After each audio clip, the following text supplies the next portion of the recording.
Can you imagine one who was the gentlest of men, while being the most brave and just of all who've been? One who conquered all desires of self that make men weak,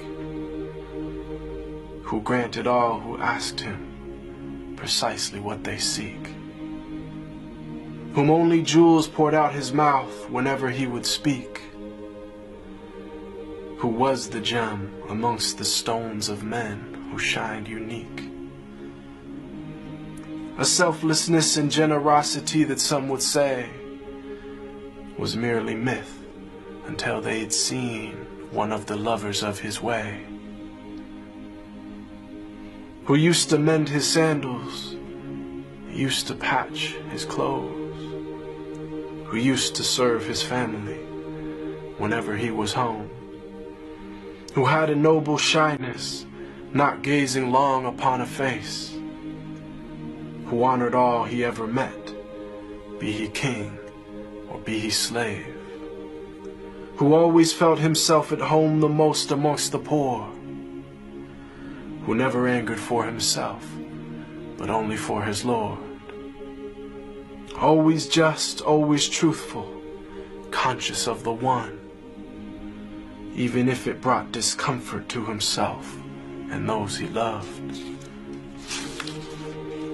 A satiated stomach his whole life was rarely felt, not due to poverty, but preference of others to himself,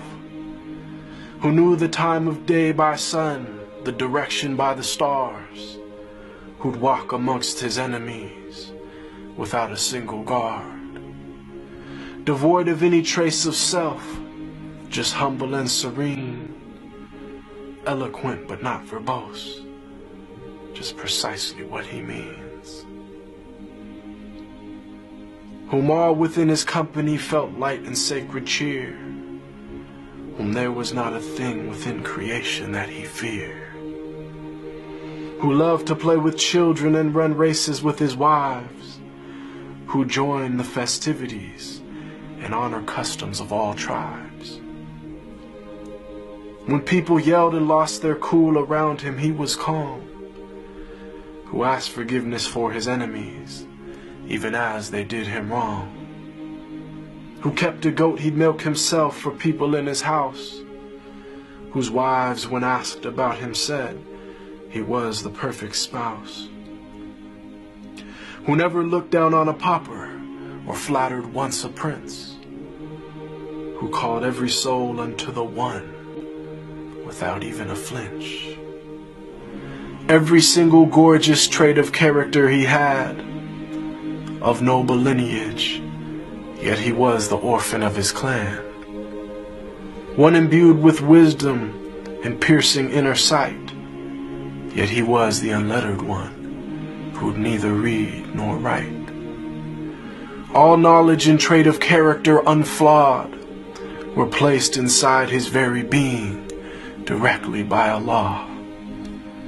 The way to salvation and triumph after death, to detachment and joy in life with each and every breath, to walk the righteous path and never falter come what may. May Allah give us success in following his way. They call him Al-Amin, the trustworthy, the honest, and I call him beloved, my master, Muhammad.